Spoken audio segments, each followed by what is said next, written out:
السلام عليكم ورحمة الله تعالى وبركاته.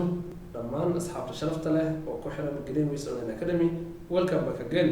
aad iyo aad ay farxad u tahay inaan idinka soo muuqdo anigoo idin hayo cashar aad iyo aad u qiimo badan. haddaba maanta muuqaalkan waxaan rabaa inaan idinkula wadaago cashar ku saabsan vocabulary-gana waxaan dhahaa had iyo jeer wuxuu kaa caawinayaa inaad adeegsato nolol maalmeedkaaga.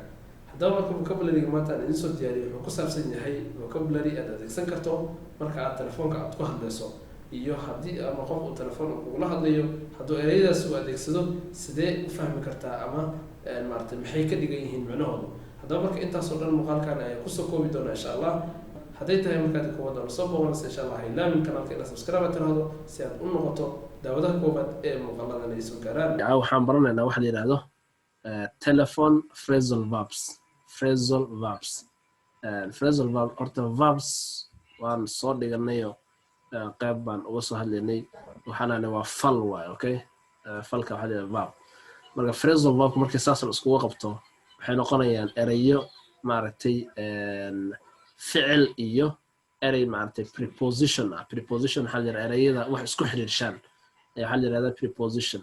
so erey xiriiriye ah iyo erey ficil ah oo la isku geeyay ayaa waxa la yiraahdaa phrasal verbs.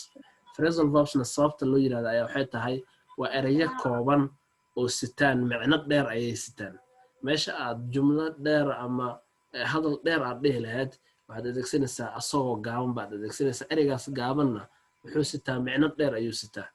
aytigeeda siyaabahaas marka waxaa loo yiraahdaa phrasal verbs ayaa loo yiraahdaa. waxaa loo yiraahday phrasal verbs-ka waxaan dhahay ereyadaasi waxay ka mid yihiin erey ka mid ah ayaa verb oo fal ah sida hadda speak, pick, get. ereyga xigana oo soo raacana waa xiriiriye oo la yiraahdo preposition. prepositionada waa soo dhigan doonaa waqtiyada inagu soo aadan oo inoo soo socdaan.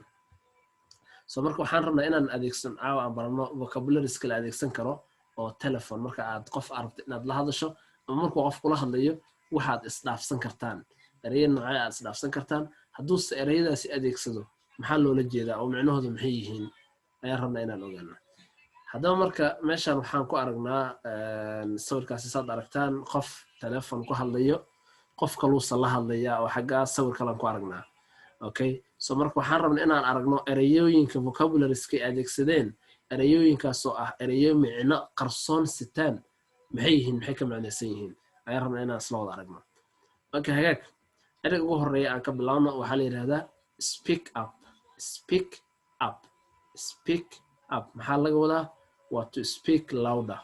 speak up waxaa la yiraahdaa in codkaagu aad kor u qaado. okay, haddaad qof telefoon kula hadlayso codkiisi u hooseeyo waxaa leedahay please speak up, please speak up. okay, in codkaaga kor u qaado. hadduu qof sidaas uu kugu dhaha adigana waa inaad fahanto in uu codkaaga wax ka ciladaysan yahay oo in codkaaga aad kor u qaado. so maxaa laga wadaa speak up waa to speak louder. louder waa wax dheer waa. okay, codku markuu dheer yahay. okay, waxa xiga get through. get through maxaa laga wadaa? waa to contact by telephone. okay, contact waxaa waa xiriirin waaye in aad qof la xiriirtid adoo telefoon adeegsanayso, yani inaad qof xiriirisid. okay, I will get through. okay, haddaa qof aad tiraahdo wuxuu qofkaas ka macnaysan tahay in uu ka wado yani waa kusoo xiriirinaya. awitigeeda waa to contact by telephone, yani telefoon baa kugu soo xiriirin doonaa. okay, waxaa xigo pick up. pick up hadduu qofku yiraahdo adoo telefoon isticmaalaya ama hadduu kale please pick up that phone kama wado telefoonkaas iisoo qaad, wuxuu ka wadaa to answer the phone, yani telefoonkaasi qabo qofkaasi soo wactamay u jawaab. to answer jawaabid, the phone in telefoon qof soo wacay loo jawaabo waxaa leedahay pick up. so meesha aad dhihi lahayd to answer, meesha aad dhihi lahayd please answer that phone oo erayo dheer isticmaal lahayd waxaa leedahay pick up kaliya leedahay. okay, pick up that phone, right? that's good. okay, hang on. maxaa loo adeegsadaa hang on badana telefoonka ku aragtaan inuu dhaho hanging waxsaas camal. okay, waa to wait for a short time. qof baa la hadlaysay, qofka la hadlaysid baa ama hawada ka baxay wax buu rabo inuu soo qabsado, so wuxuu ku dhahay please hang on. okay, yani wax yar isug wax buu rabo inuu soo qabsado, so hang on ayaa loo adeegsadaa. are you together? good. cut off maxaa la yiraahdaa? waa to interrupt a telephone conversation. Cut off waxaa la interrupt waxaan dhahnay waa soo dhexgelid inaad qof aad hadalka ka soo dhexgasho okay laba qof baa dabcan isla hadlaysay waa soo dhexgashay so marka qofkaas wuxuu leeyahay why okay yeah please don't cut off are you together yani hana soo dhexgelin wada hadalkeena ha soo dhexgelin are you together what to interrupt a telephone conversation are you together yani waxaa laga cut off okay good call back badan waa adeegsana samaan yeah I will call back you later right I will call back waxaa waaye ina qof aad telefoon ku celiso awacdo waa to return a phone call okay yani telefoonad wicitaan ina qof ku celiso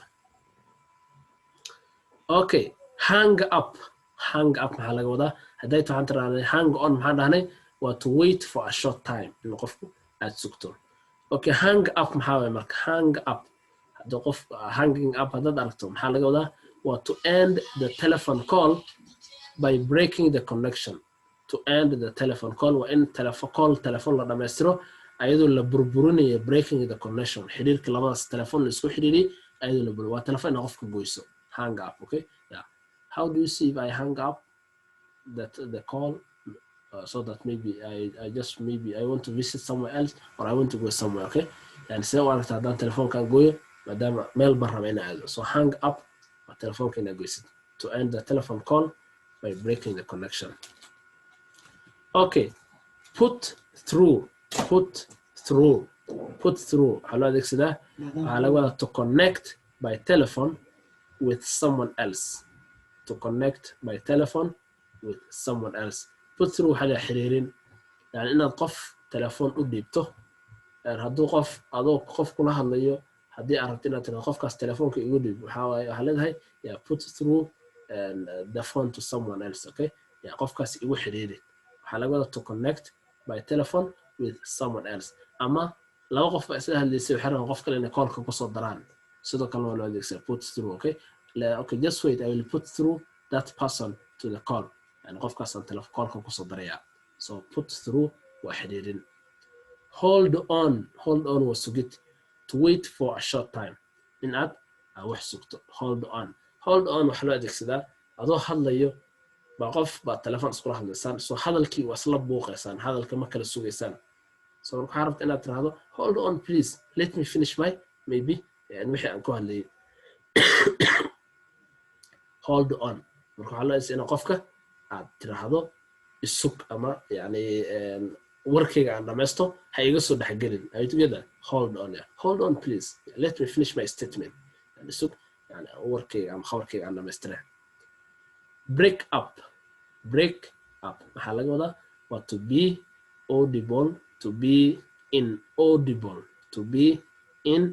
audible over the mobile phone okay yani waxaa laga wadaa break up in aad gebi ahaanba qof aad maqli weyseen qof baad isla hadlaysaan codkiisa ma maqlaysa asagana codkaaga ma maqlayo so break up waa kii hadday tahay speak up waxaa in codka kor u qaado qofkaas oo ismaqlaysaan laakiin kan gebi ahaanba isma maqlaysaan okay break up aleda okay what's wrong there's some break up right yani codkiisa iyo codkaaga isma soo gaarayaan isma maqlaysaan waa to be inaudible waxaa waaye maqal waaye in marka lagu darana waa kasoo horjeedkeeda oo ah in la ismaqli waayo to be inaudible over the mobile phone are we together okay hagaag haddaba maanta muuqaalkani halkaas ayuu inagu ekaan doonaa muuqaalkani aan ku baranay vocabularyada si oo ah phrasal verbs oo aan adeegsan karno waqtiyada telefoonka aan adeegsanayno so waxaan jeclahay in vocabularyadaasi aad iyo aad ay inoo anfici doonaan